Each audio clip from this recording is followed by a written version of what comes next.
The test is in 4 parts: Part 1, Part 2, Part 3, and Part 4. Now look at Part 1. Part 1. You are going to hear a travel agent discussing a holiday booking with two customers. First, you have some time to look at questions 1 to 3.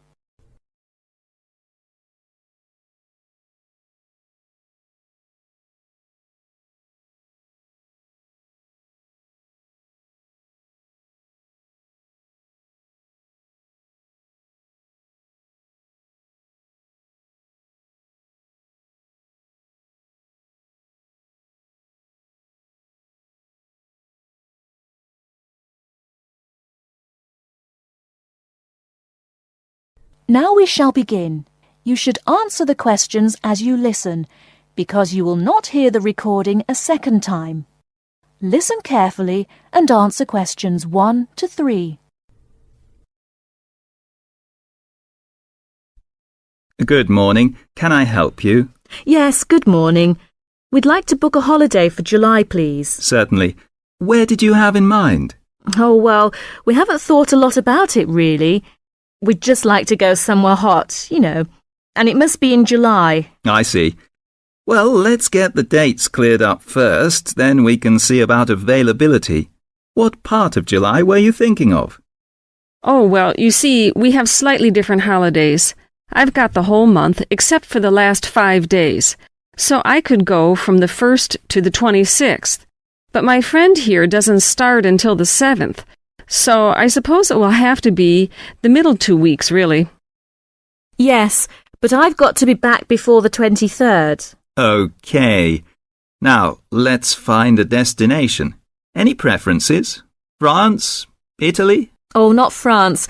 We went there last year, and it was absolutely packed with teenagers, making noise and getting drunk all the time. Yes, it was terrible. We definitely want somewhere quieter this year. Well, of course, it depends more on the resort rather than the country. There are resorts in every country which cater for the family or the slightly older person. They're usually a shade more expensive, though, as you might expect. Oh, well, we don't mind paying a bit more if it means more peace and quiet, do we? Definitely not. It'll be well worth it. All right, let's have a look at what we've got on the computer. Before you hear the rest of the conversation, you have some time to look at questions 4 to 10.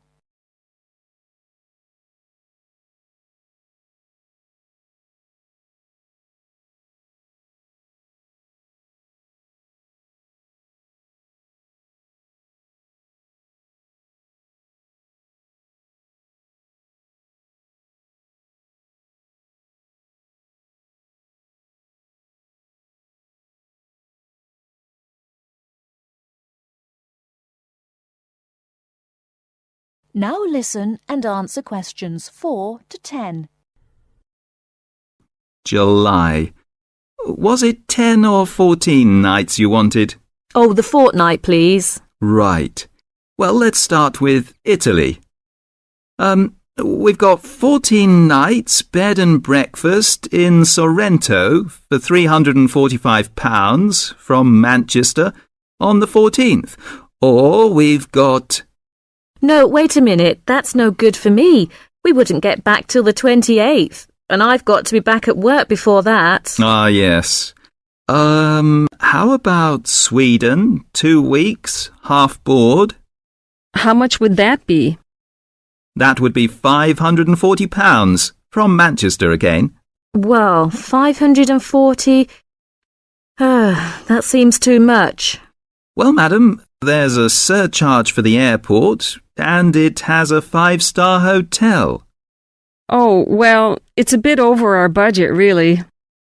All right, let's try somewhere else. How about Portugal?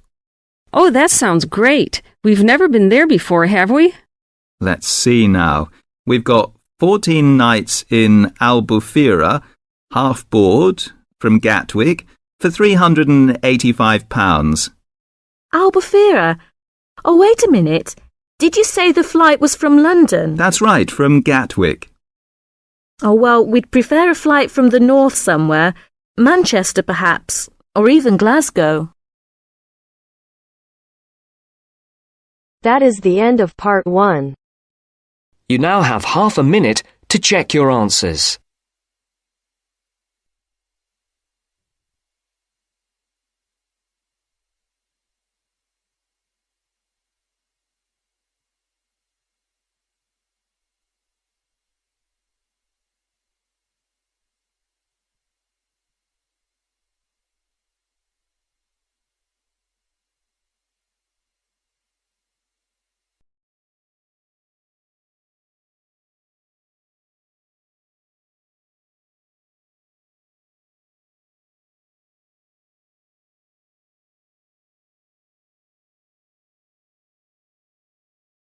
Now turns to part 2. Part 2. Mr. Jackson, who feels that he is physically unfit, is consulting with his doctor about his health condition. First, look at questions 11 to 14.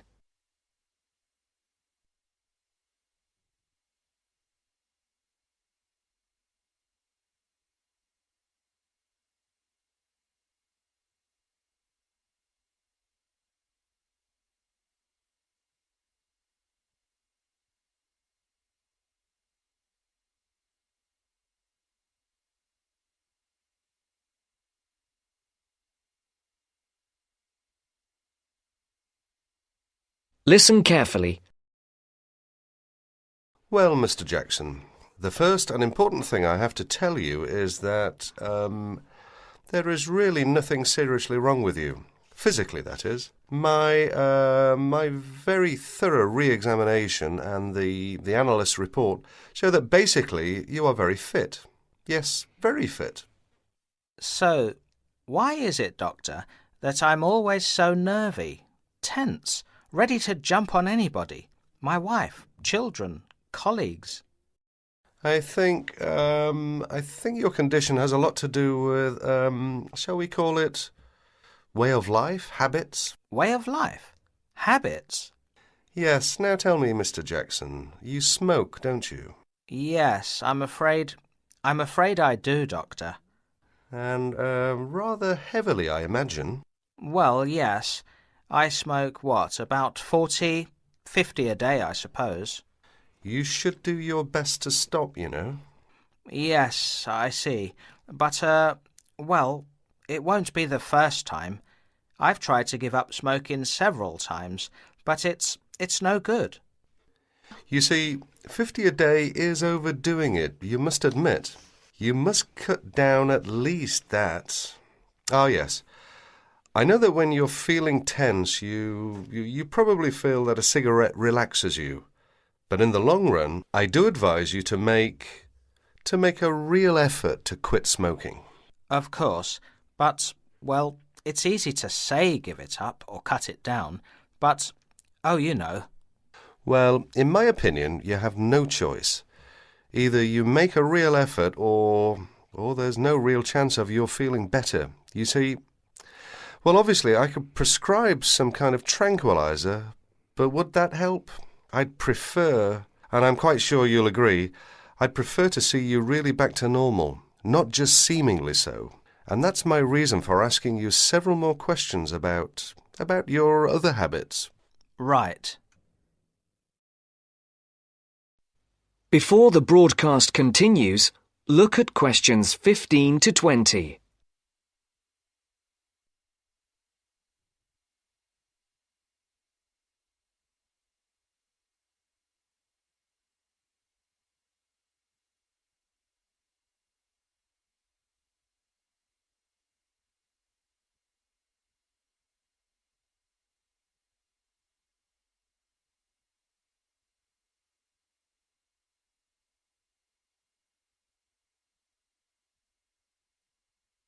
You will now listen to the second part of the talk.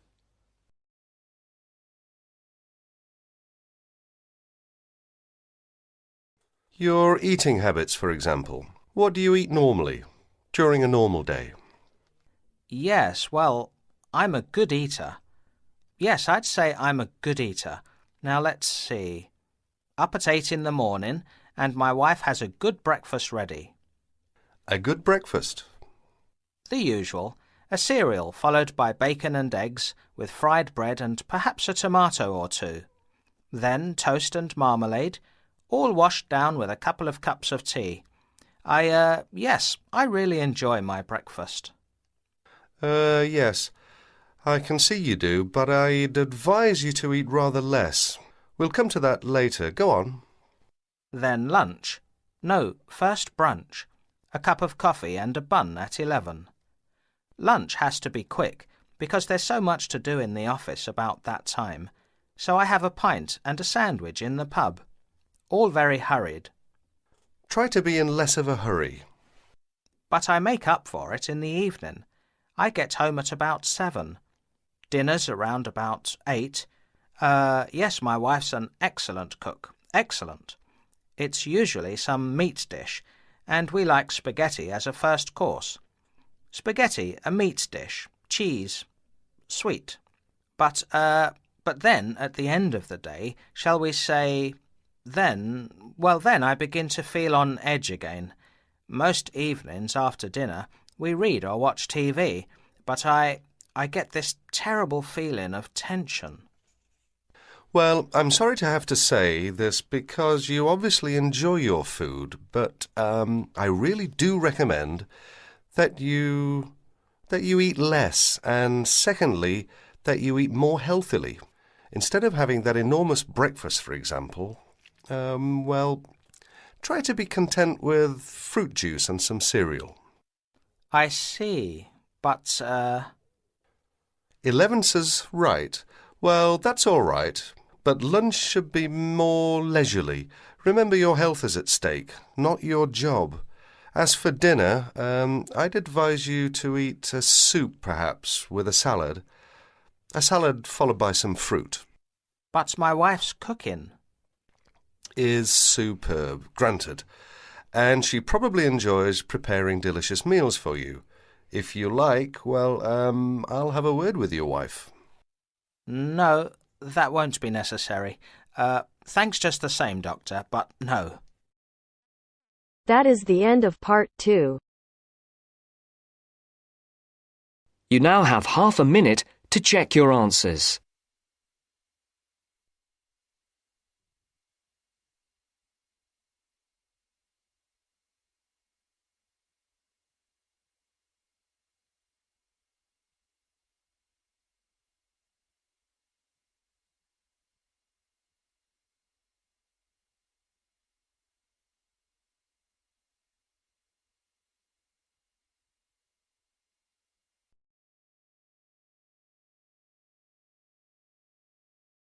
Section 3. You will hear 2 engineering students, a woman in her 6th year called Linda and a man in his 5th year called Matthew, discussing the benefits of student work placements. Before you listen, you have some time to look at questions 21 to 26.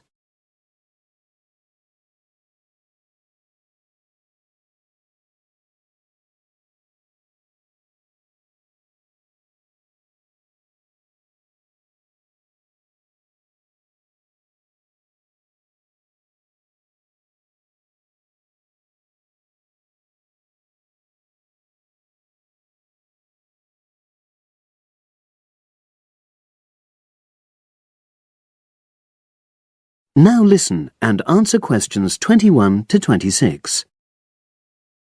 Hi, Linda. Can you spare a few minutes?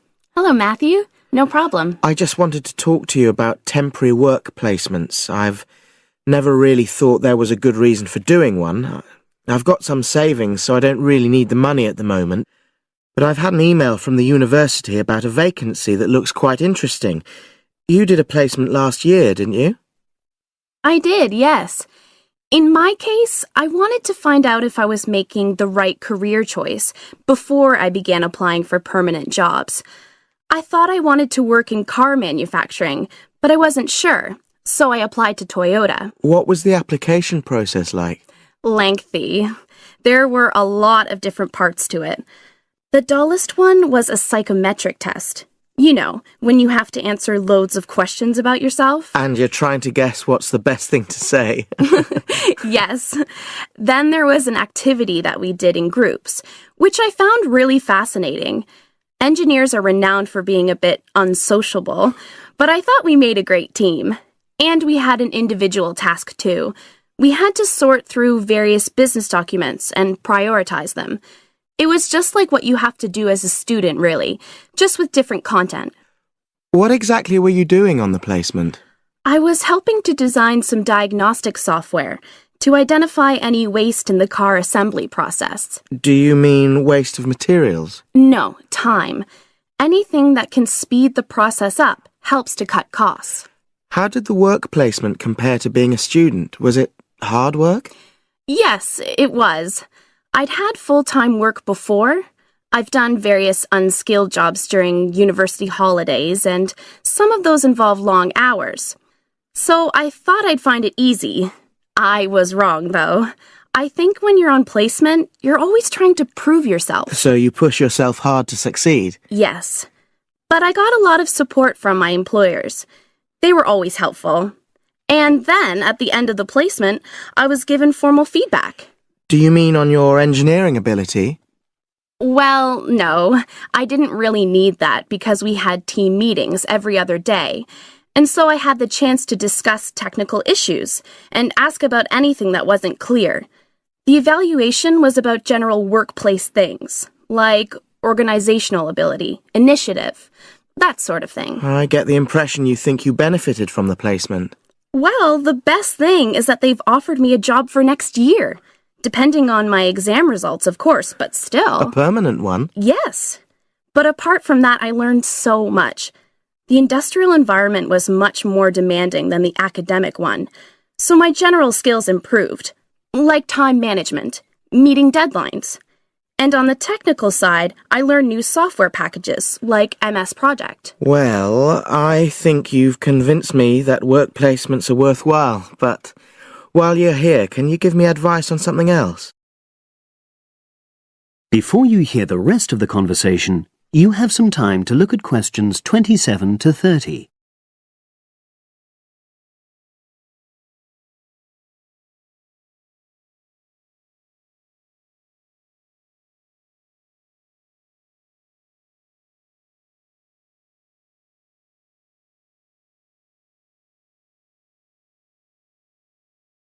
Now listen and answer questions 27 to 30.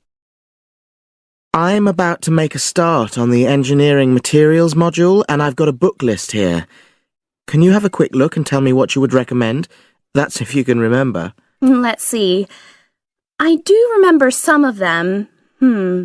Yes, this one, The Science of Materials. I found the subject quite hard generally, but this book is very accessible, so it suited me. It doesn't cover everything, though. What about this one, then? Materials engineering. Oh, yes. I do remember that. But it's a bit out of date now, isn't it? Unless it's a new edition. I don't think so. But what I liked about it were the pictures. They really helped to understand the descriptions. It's useful just from that point of view. Let's see. What else? Oh, yes. That one there. Engineering Basics. I think out of all these, that's got the widest coverage. But I've looked at the contents page and it hardly mentions nanotechnology. Yes, you're right. The evolution of materials does, though. It's a recent publication, so it covers all the latest developments. It's a bit thin on the 1960s, though, and that decade was quite important. Well, it sounds as if they all complement each other in some ways. I don't suppose you can lend me... That is the end of section 3. You now have half a minute to check your answers.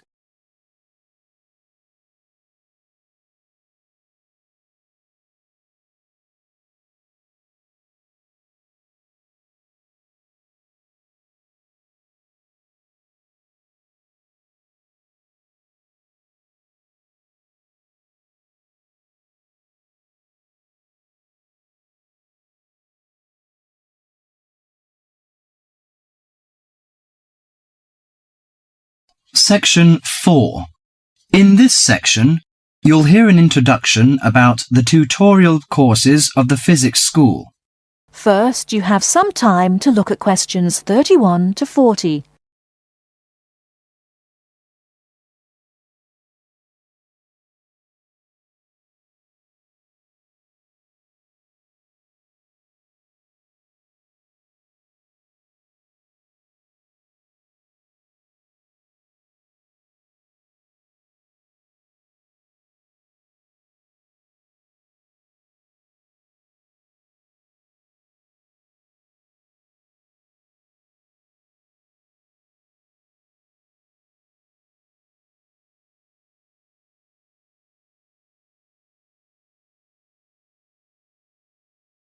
Now listen carefully and answer questions 31 to 40.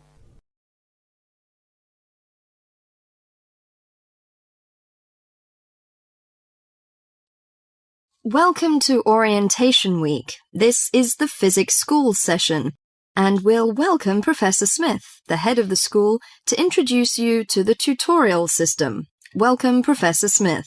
Thank you. You may have noticed life at university is totally different from that of school.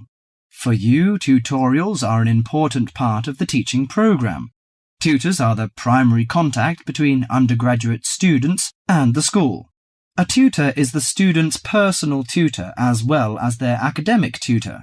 Tutorials for physics undergraduates consist of 6 students who meet each week with their tutor for at least 50 minutes.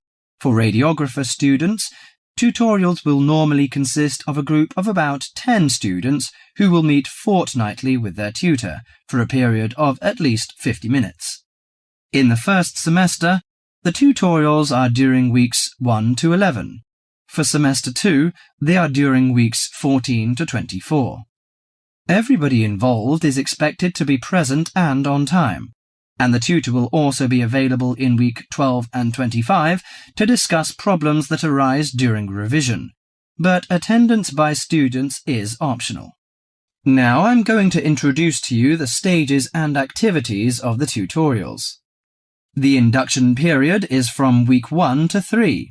I know that a significant minority of you experience culture shock during your first few months at university, and the important function of this stage is to identify students who are having difficulty integrating into the academic program.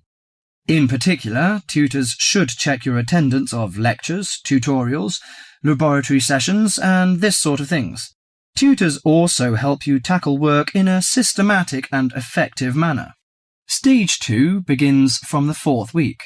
Some tutorials of this period are to be devoted to discussion or going over the students' lecture notes, but approximately 50% of tutorial time is to be devoted to coursework. You should finish the weekly homework assignments of 2 hours duration with at least 50% involving written work. At least 8 homework assignments during the year should involve answering problems set on coursework.